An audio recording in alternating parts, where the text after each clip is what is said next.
Melati kuntum tumbuh melata, sayang merbah di pohon cemara. Assalamualaikum mulanya kata, awal bismillah pembuka bicara. Assalamualaikum warahmatullahi wabarakatuh dan salam sejahtera.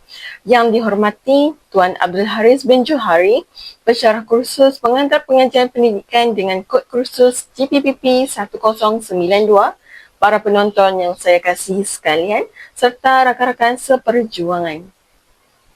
Sebelum saya memulakan agenda kita pada hari ini, izinkan saya memperkenalkan diri terlebih dahulu.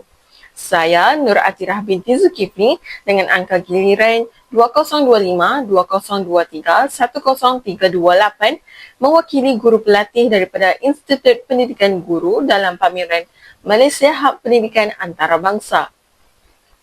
I am truly honored to have been given the opportunity to represent the Institut Pendidikan Guru (IPG) in this exhibition. Sehubungan dengan itu, saya juga ingin merakamkan penghargaan kepada pensyarah kursus dan pihak institut yang telah membimbing dan memberi peluang kepada saya untuk meneroka perbincangan kita pada hari ini yang bertajuk Guru Berjiwa Pendidik, Pemangkin Kemenjadian Aspirasi Pendidikan Negara.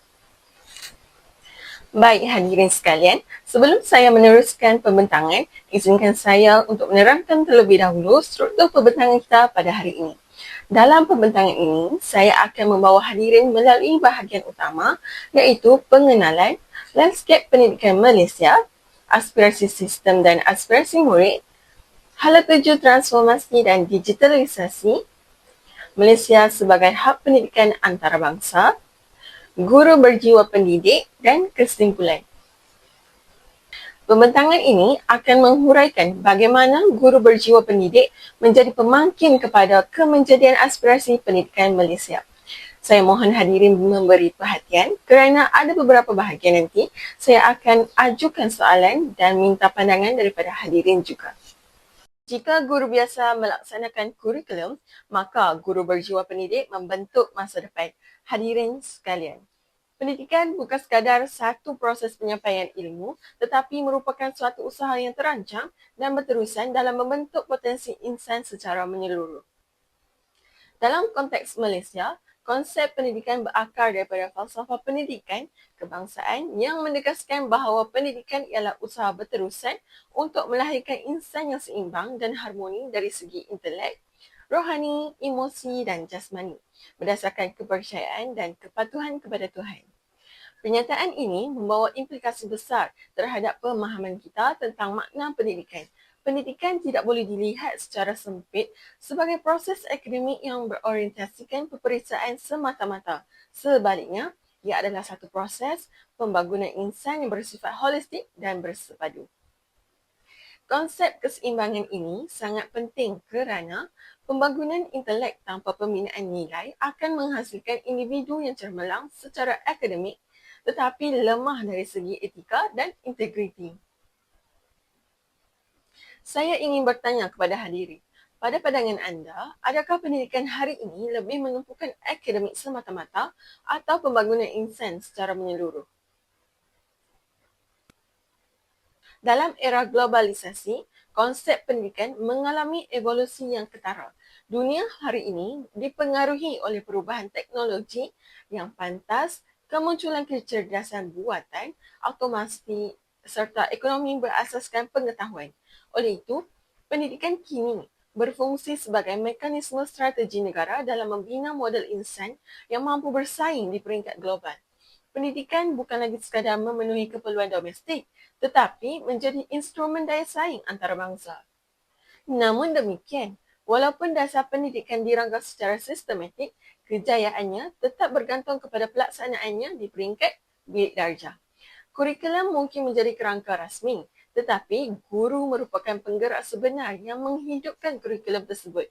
Tanpa guru yang kreatif, reflektif dan berjiwa pendidik, aspirasi dasar hanya akan kekal sebagai dokumen perancangan. Sebagai contoh, dalam pengajaran topik sains seperti kitaran air, guru boleh memilih untuk sekadar menyampaikan fakta berkaitan sejatan, kondensasi dan pemendakan. Namun, guru berjiwa pendidik akan mengaitkan konsep tersebut dengan kesedaran alam sekitar. tanggungjawab menjaga sumber air dan nilai kesyukuran terhadap ciptaan Tuhan. Di sinilah pendidikan melampaui hafalan fakta dan menjadi proses pembentukan karakter. Selain itu, guru juga berperanan membentuk identiti dan pemikiran generasi. Contoh disiplin, jika guru datang tepat waktu dan bersedia, murid akan meniru. Guru sebenarnya ialah model hidup dalam bilik darjah. Saya ingin ajukan soalan. Adakah murid lebih banyak belajar melalui apa yang kita ajar atau apa yang kita tunjukkan melalui sikap kita? Dalam era globalisasi, pengaruh budaya luar sangat kuat melalui media sosial dan teknologi digital. Oleh itu, guru bukan sahaja menyampaikan ilmu, malah menjadi model teladan dari segi disiplin, integriti dan profesionalisme. Guru berjiwa pendidik akan memastikan murid bukan sahaja berpengetahuan tetapi mempunyai jati diri dan nilai yang kukuh. Seterusnya, kurikulum ialah kerangka tetapi guru ialah penggeraknya. Tanpa kreativiti guru, aspirasi dasar tidak akan tercapai. Contohnya dalam matematik. Jika guru hanya memberi formula untuk murid hafal, dan jika guru menggunakan simulasi kehidupan sebenar, murid akan lebih faham tentang sesuatu konsep. Ini penting kerana Malaysia ingin mencapai standard antarabangsa seperti PISA. Kita hidup dalam era globalisasi dan revolusi industri 4.0. Teknologi seperti AI, automasi dan data raya sedang mengubah dunia pekerjaan. Saya ingin bertanya, jika murid hari ini masih diajar dengan kaedah 20 tahun yang lalu, adakah mereka bersedia untuk menghadapi dunia pekerjaan pada masa akan datang? Contoh integrasi teknologi. Murid dapat menguasai coding access atau simulasi digital dalam projek sains. Dan di sinilah guru perlu fleksibel dan adaptif. Landscape pendidikan Malaysia memperlihatkan transformasi yang signifikan sejak sedekat yang lalu. Transformasi ini digerakkan secara strategik melalui Pelan Pembangunan Pendidikan Malaysia 2013 hingga 2025 yang menjadi dokumen dasar utama dalam memacu perubahan sistem pendidikan negara. PPPM dirangka dengan visi untuk memastikan sistem pendidikan Malaysia setanding dengan sistem pendidikan bertaraf antarabangsa. Pelan ini dilaksanakan dalam 3 gelombang transformasi. Gelombang yang pertama memberi tumpuan kepada pengukuhan asas sistem seperti kurikulum dan latihan guru.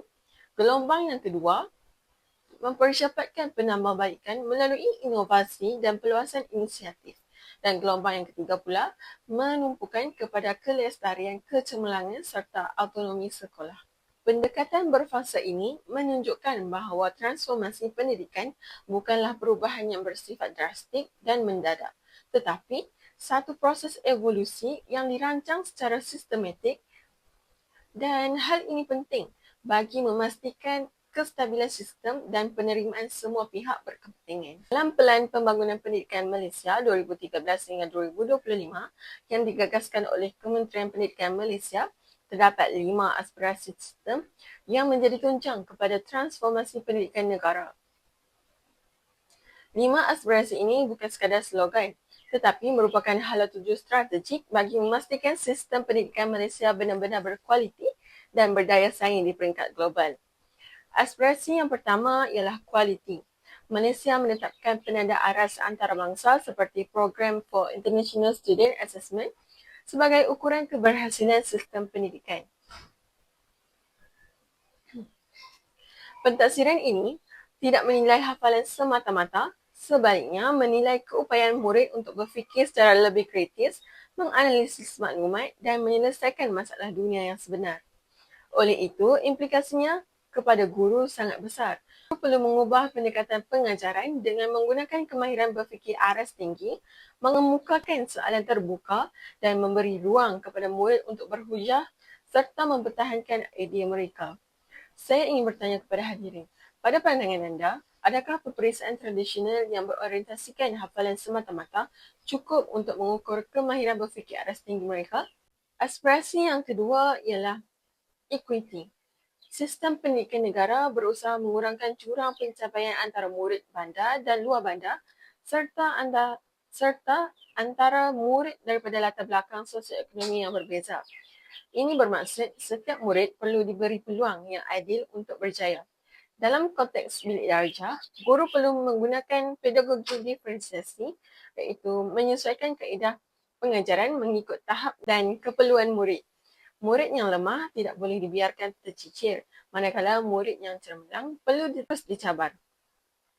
Pendidikan yang adil bukan bermaksud semua murid menerima perkara yang sama, tetapi setiap murid itu menerima apa yang mereka perlukan untuk berjaya. Aspirasi yang ketiga ialah akses. Pendidikan wajib dan perluasan prasekolah menunjukkan komitmen negara untuk memastikan setiap kanak-kanak memasuki sistem pendidikan sejak awal usia. Namun, akses sebenar bukan sekadar menyediakan tempat di sekolah. Guru perlu memahami perkembangan psikologi dan emosi murid, khususnya di peringkat awal kanak-kanak.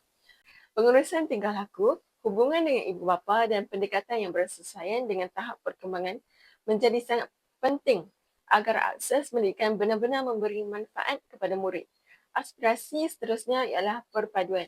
Sekolah dilihat sebagai ruang integrasi sosial yang menyatukan murid daripada pelbagai kaum, agama dan latar belakang. Dalam konteks Malaysia yang berbilang bangsa, bilik darjah ialah miniatur masyarakat. Guru berperanan untuk mencipta aktiviti kolaboratif yang menggalakkan interaksi merentas budaya, membina rasa hormat dan saling memahami. Perpaduan tidak berlaku secara automatik, tetapi perlu dibina melalui pengalaman pembelajaran yang bermakna pada setiap hari. Aspirasi yang terakhir ialah kecekapan. Sistem pendidikan perlu memaksimumkan keberhasilan murid dengan sumber yang ada. Ini bermaksud guru perlu merancang pengajaran secara tersusun, mengurus masa dengan berkesan dan menggunakan bahan bantu mengajar secara optimal. Kecekapan bukan bermaksud bekerja lebih keras semata-mata, tetapi bekerja dengan lebih strategik dan berfokus kepada impak pembelajaran. Hadirin sekalian, selain aspirasi sistem, terdapat juga 6 aspirasi murid yang menjadi gambaran tentang profil murid yang ingin dilahirkan dalam sistem pendidikan negara. Aspirasi yang pertama ialah pengetahuan. Murid bukan sahaja perlu menguasai kandungan akademik, tetapi memahami konsep secara mendalam dan mampu mengaplikasikannya dalam kehidupan yang sebenar. Sebagai contoh, dalam subjek sains, guru boleh menjalankan eksperimen yang sebenar supaya murid lebih memahami konsep melalui pengalaman. Dalam sejarah pula, penggunaan sumber primer seperti dokumen lama atau gambar arkib dapat melatih murid untuk membuat analisis. Guru perlu memastikan pembelajaran tidak terhenti pada tahap hafalan semata-mata. Aspirasi yang kedua ialah kemahiran berfikir. Murid perlu mampu menganalisis, menilai dan mencipta penyelesaian terhadap masalah. Guru boleh menggunakan kajian kes isu semasa seperti pencemaran alam, kecerdasan buatan atau media sosial untuk merangsang pemikiran kritis. Soalan seperti mengapa perkara ini berlaku atau bagaimana jika situasi ini berubah dapat menggalakkan murid untuk berfikir secara lebih mendalam. Saya ingin bertanya kepada hadirin, adakah kita memberi ruang yang cukup kepada murid untuk bersuara dan mempertahankan pandangan mereka di dalam kelas? Aspirasi yang ketiga ialah kepimpinan. Murid perlu berupaya memimpin diri sendiri dan orang lain dengan bertanggungjawab. Aktiviti projek berkumpulan, pembentangan kelas atau program khidmat komuniti dapat membina keyakinan diri dan kemahiran komunikasi. Guru berperanan memberi peluang dan membimbing murid mengurus konflik secara matang. Aspirasi yang keempat ialah dui bahasa. Murid perlu menguasai bahasa Melayu sebagai bahasa kebangsaan dan bahasa Inggeris sebagai bahasa antarabangsa. Penguasaan dui bahasa membolehkan murid bersaing di peringkat global tanpa mengabaikan identiti nasional. Guru boleh mengintegrasikan penggunaan kedua-dua bahasa secara konsisten dalam PDP supaya murid membina kosakata akademik yang kukuh. Aspirasi yang kelima ialah etika dan kerohanian. Murid perlu memiliki nilai moral, integriti dan kesedaran rohani. Guru menjadi model teladan melalui sikap jujur, amanah dan berdisiplin. Perbincangan isu moral dan refleksi nilai selepas aktiviti dapat membantu murid membuat keputusan beretika dalam kehidupan. Aspirasi yang terakhir, itu aspirasi yang keenam, ialah identiti nasional. Murid perlu bangga menjadi rakyat Malaysia dan menghormati kepelbagaian budaya. Aktiviti sambutan Hari Kebangsaan, kajian budaya tempatan dan perbincangan tentang rukun negara dapat memupuk semangat patriotik yang bermakna. Identiti nasional yang kukuh membentuk warga negara yang inklusif dan bertanggungjawab. Hala tuju transformasi pendidikan Malaysia pada masa kini tidak lagi tertumpu kepada perubahan kurikulum semata-mata, tetapi melibatkan perubahan paradigma pembelajaran secara menyeluruh. Transformasi ini digerakkan secara strategik melalui kesinambungan Pelan Pembangunan Pendidikan Malaysia 2013 hingga 2025 serta perancangan baharu dalam Rancangan Pendidikan Malaysia iaitu RPM 2026 sehingga 2035 yang memberi penekanan kuat terhadap digitalisasi dan kompetensi pada masa hadapan. Baik hadirin sekalian, pada bahagian ini saya ingin menjemput anda semua untuk menonton satu video dasar pendidikan yang akan dipaparkan. Mohon hadirin beri perhatian kepada mesej utama yang ingin disampaikan dalam video tersebut. Baik Nazri, terima kasih. Zainal dah biasa dengan saya banyak tahun dah, tapi dalam acara-acara tertentu. Tapi Zainal, dalam kita berbicara tentang dasar digital, dasar pendidikan digital negara, mengapa ini dijadikan sebagai satu dasar? Mengapa kita jadikan sebagai satu polisi yang kerangka besar berbanding kita menyediakan satu subjek ataupun mata pelajaran ataupun perkara yang akan diajar di peringkat sekolah? Mengapa dianggap sebagai satu agenda nasional Kementerian Pendidikan Malaysia? Satu soalan yang bagus, Ji. Sebenarnya kalau kita lihat dari segi kurikulum Kementerian Pendidikan Malaysia, kurikulum yang sedia ada ini telah pun menyediakan platform mengintegrasikan teknologi di dalam kurikulum yang sedia ada melalui mata pelajaran reka bentuk teknologi, asas komputer, sains komputer. So dalam kurikulum kita dah ada. Cuma apabila kita lihat kepada pandemik COVID yang melanda negara, melanda dunia pada 2020 itu, ia telah mendedahkan kita kepada keperluan untuk kita melaksanakan digitalisasi ini. Bahkan di serata dunia, proses digitalisasi ini telah berlaku dengan cukup pantas dalam tempoh pandemik COVID. UNESCO baru-baru ini misalnya telah menerbitkan satu laporan dipanggil Global Education Monitoring yang meninjau kepada negara-negara khasnya di Asia Tenggara ini, di mana pada ketika itu didapati bila dikatakan mengenai negara semua ditutup, sekolah ditutup, lockdown, 400,000 orang pada ketika itu telah pun menggunakan internet buat pertama kali. Pertama kali? Pertama kali. Hampir setengah juta ya? Ya, dan kita lihat dalam tempoh tersebut keperluan untuk diadakan digitalisasi ini, pendidikan melalui kaedah digital dan transformasi itu harus kita laksanakan dengan segera untuk kita bersaing dengan negara-negara di luar sana yang turut melaksanakan perkara yang sama. Ya, adakah itu sebagai satu kick off secara holistik, secara menyeluruh? Kerana akhirnya kesemua agenda nasional berkaitan dengan pendidikan ini, kita nak melahirkan lebih ramai bakat ataupun talent di kalangan pelajar kita dapat menguasai asas-asas ataupun menguasai hal-hal berkaitan digitalisasi itu dengan lebih berkemahiran. Adakah begitu objektifnya? Ya, memang betul. Sebenarnya kalau kita lihat dari segi transformasi digital di Kementerian Pendidikan Malaysia ini, ia telah bermula sejak awal lagi tahun 80-an kita ada, 90-an kita wujudkan sekolah-sekolah bistari. Tetapi pada ketika itu ia lebih menjurus kepada penggunaan komputer untuk membantu membantu pembelajaran dalam bilik darjah. Tetapi apa yang kita lihat sekarang ini dengan sebagaimana yang Tuan Haji nyatakan tadi, Internet of Things, kita ada AI sekarang ini, maka terdapat keperluan untuk kita lihat bagaimana kaedah pembelajaran itu boleh kita ubah dengan kaedah pembelajaran abad ke-21. Personalized learning misalnya merupakan satu agenda utama yang digariskan oleh World Economic Forum dalam laporan mereka. Pada tahun 2020, World Economic Forum menerbitkan apa yang dipanggil future school, laporan mengenai sekolah-sekolah masa hadapan dan apa keperluan yang perlu ada pada murid-murid bagi mempersiapkan mereka menghadapi cabaran abad ke-21. Dan dasar pendidikan digital yang kita lancarkan ini antara lain fokus utama ialah untuk menyediakan murid-murid sekolah untuk menghadapi cabaran masa hadapan. Kerana kita tahu kaedah kehidupan kita telah berubah dengan sama begitu sekali. drastik. Ya. Semuanya digital sekarang ini, kita nak order makan pun melalui digital. betul. Bahkan kalau dulu kita pergi ke supermarket untuk membeli bahan harian, kita boleh dapatkan secara digital sekarang ini. Ya.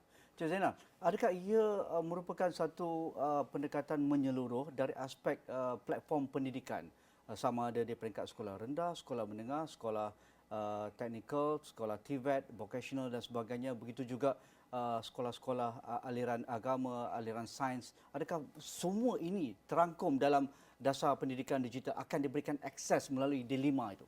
Ya, sebenarnya bila kita merangka dasar pendidikan digital ini, we have something in mind that nobody is left behind. Itu yang Tak penting. kira Ya, dari itu sekolah yang penting. menengah, sekolah rendah, murid lelaki, perempuan, selalunya kita bercerita tentang jurang pembelajaran antara murid-murid. Kita lihat sekolah-sekolah di pedalaman, sekolah pelbagai aliran yang ada di negara kita. Jadi semuanya terangkum dalam dasar pendidikan digital.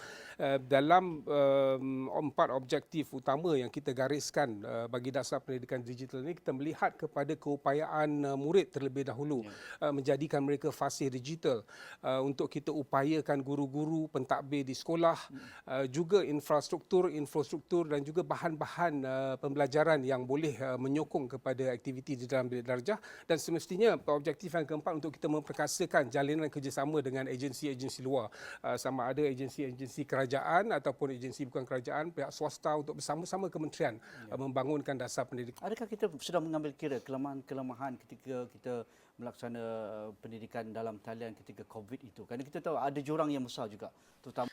Apakah mesej utama yang tuan-puan peroleh daripada video tadi?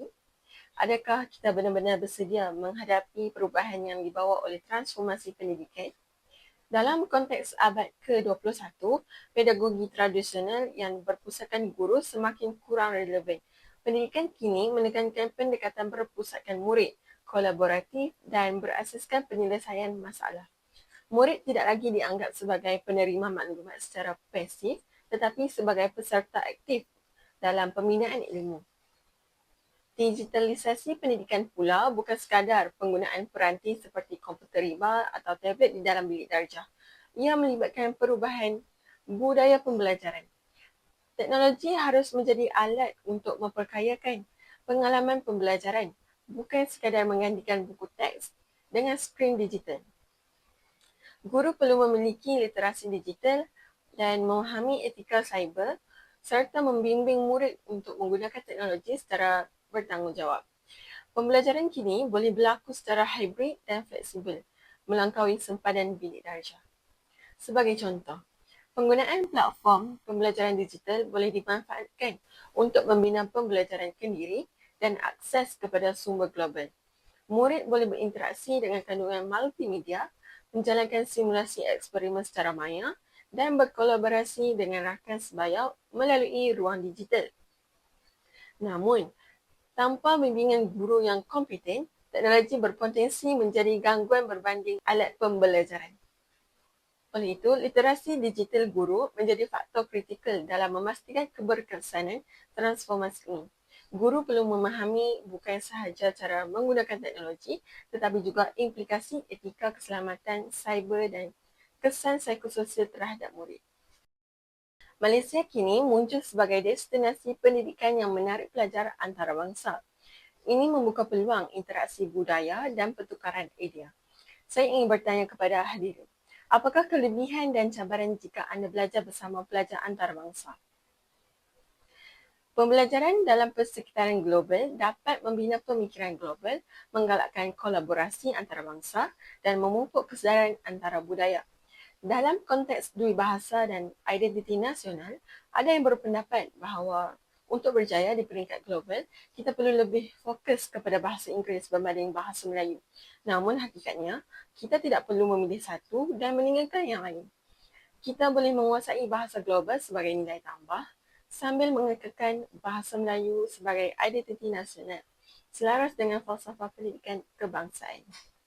Hadirin sekalian, apabila kita menyebut tentang guru berjiwa pendidik, kita sebenarnya tidak merujuk kepada guru yang sekadar menjalankan tugas mengikut jadual waktu, tetapi kepada individu yang melihat profesi ini sebagai amanah dan tanggungjawab moral terhadap masa depan negara. Guru berjiwa pendidik mempunyai orientasi ilmu yang berterusan. Ini bermaksud guru tidak pernah berhenti belajar. Dunia sentiasa berubah, kurikulum berubah, teknologi berubah, cara murid belajar juga berubah. Jika guru tidak memperbaharui ilmu, maka pendekatan pengajaran akan menjadi ketinggalan. Seorang guru yang berjiwa pendidik akan sentiasa membaca, menghadiri kursus, berbincang dengan rakan sejawat dan membuat refleksi terhadap kekuatan serta kelemahan diri. Ilmu bagi guru bukan sekadar untuk lulus peperiksaan atau naik pangkat, tetapi untuk meningkatkan kualiti pembelajaran murid. Selain itu, guru berjiwa pendidik sentiasa reflektif dalam amalan pengajaran. Refleksi bermaksud guru bertanya kepada diri sendiri, adakah murid benar-benar faham? Dan bukan sekadar, adakah saya sudah habiskan silibus?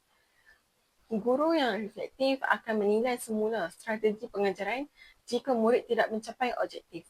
Mereka tidak menyalahkan murid semata-mata, tetapi mencari pendekatan alternatif yang lebih sesuai. Inilah perbezaan antara mengajar sebagai rutin dan mengajar sebagai misi. Di samping itu, guru berjiwa pendidik aktif melibatkan diri dengan komuniti. Pendidikan tidak berlaku dalam bilik darjah sahaja. Latar belakang keluarga, persekitaran sosial dan budaya turut mempengaruhi perkembangan murid. Guru perlu bekerjasama dengan ibu bapa, komuniti setempat dan pihak sekolah untuk memastikan murid mendapat sokongan menyeluruh. Apabila hubungan antara sekolah dan komuniti kukuh, proses pembentukan sasiah murid menjadi lebih berkesan. Akhir sekali, kualiti peribadi dan sasiah guru menjadi asas utama.